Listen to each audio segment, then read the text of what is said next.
그 다음에 두 번째 단점은 이 국산 제품 중에서 1위를 달리다 보니 콧대가 높아. 그래서 국산 임플란트 중에서 제일 비싸요.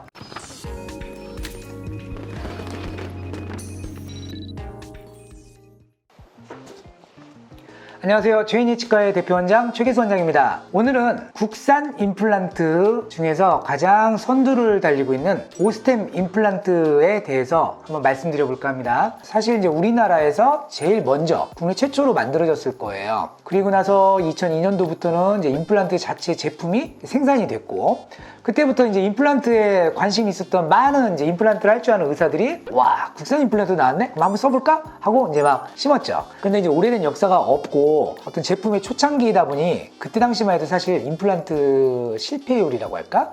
은근히 많았어요. 그리고 불량률도 좀 굉장히 많았고, 그래서 뭐 오스템 임플란트 아예 별거 없어, 뭐 국산 임플란트 역시 뭐 그렇지, 뭐 아무래도 외국산이 낫지 않겠어? 뭐 이러면서 사실 좀 등한시하고 좀 약간 소외된 이미지가 있었지만, 꾸준히 뭐랄까 연구도 하고 논문도 발표하고 연구소도 차려서 치과 의사들 교육도 하는 뭐 이런 다방면에 굉장히 열심히 활동들을 했어요. 그래서 결국 뭐 2000년대 중반? 2005년, 6년 뭐 이때쯤 됐을 때는 오스템 임플란트 별로 실패하지 않는데 이제 이런 치과 의사들 사이에 이제 소문이 좀 나기 시작했죠. 어느덧 지금은 2021년도가 됐는데 지금 오스템 임플란트 회사의 그 홍보 자료를 보면 전 세계 최근 4년 동안의 그 전 세계 매출을 봤을 때 전 세계 1위 매출을 지금 하고 있다고 하네요. 뭐 미국, 유럽, 캐나다 뭐 아무튼 전 세계로 많이 매출을 하고 있어서 제가 알기로는 이제 국내에서 매출을 올리는 것보다 이제 외국에서 올리는 매출이 훨씬 더 높은 걸로 알고 있습니다. 오스템 임플란트가 현재 또 장점으로 꼽을 수 있는 것은 일단 연구소가 좀 많아요. 연구 활동이 굉장히 많습니다. 독자적인 그 연구를 많이 하고 있고, 또 국내 치과의사들과 많이 연계되어 있어서 치과의사들을 교육시킨다거나 또는 치과의사들의 어떤 데이터를 같이 논문에 좀 포함시킨다거나 하는 이런 활동들을 하는 걸로 알고 있습니다. 또 한 가지는 오스템 임플란트 회사는 좀 욕심이 많은 회사예요. 처음에 회사를 설립한 분이 누구냐면 치과의사예요. 치과의사 출신이 오스템 회사를 처음에 만든 겁니다. 그래서 치과의사가 원하는 걸 잘 알아. 뭐 임플란트만 만드는 게 아니라 그 임플란트를 심기 위한 여러 가지 기자재가 있겠죠. 그 다음에 거기에 맞는 전문 의약품, 치과에서 사용하는 뭐 체어, 엑스레이, 레이저 등등을 아주 그냥 만물상처럼 차려놓고 지금 엄청나게 이걸 다 하고 있습니다. 그래서 뭐 원하는 게 다 있어요. 그런 것들이 장점이고, 그러다 보니 회사가 커지고 역사가 기니까 제가 늘 임플란트 회사를 선택할 때 첫 번째 조건, 망하지 않을 회사. 앞으로도 20년, 30년 내 환자 심어놓은 임플란트 20년, 30년 후에도 내가 고칠 수 있는 부품과 기자재가 마련되는 회사를 저는 첫 번째 조건으로 생각하거든요.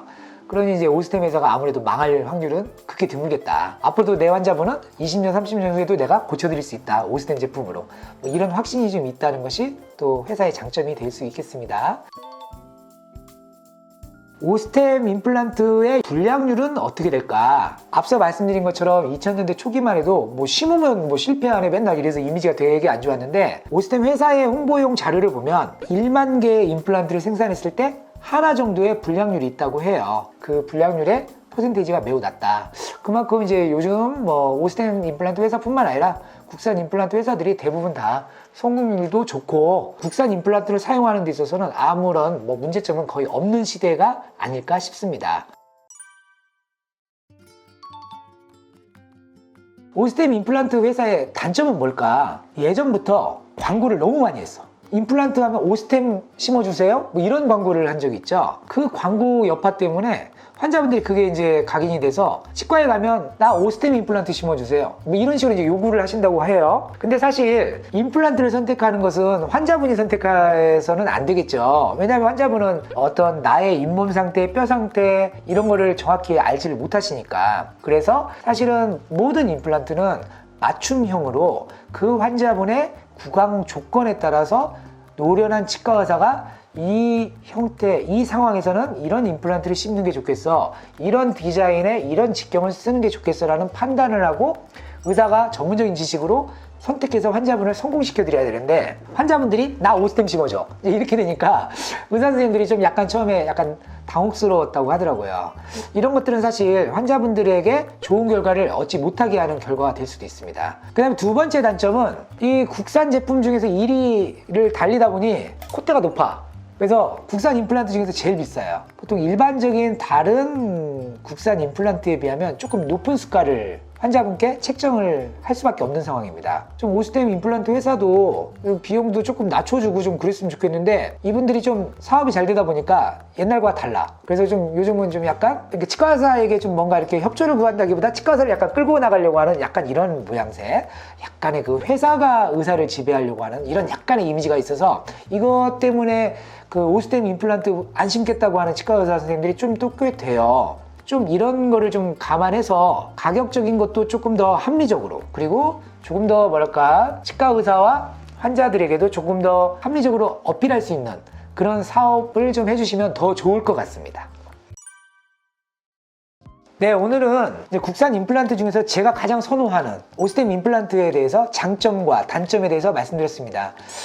사실 단점이 물론 치명적인 단점은 아닙니다만 이런 것들이 또 보완된다면 더 좋은 회사, 그리고 또 환자분들에게 더 좋은 양질의 진료를 제공할 수 있는 회사가 되지 않을까, 그런 임플란트 회사가 되었으면 더 좋겠네요. 자, 오늘도 유튜브 구독해 주셔서 감사합니다.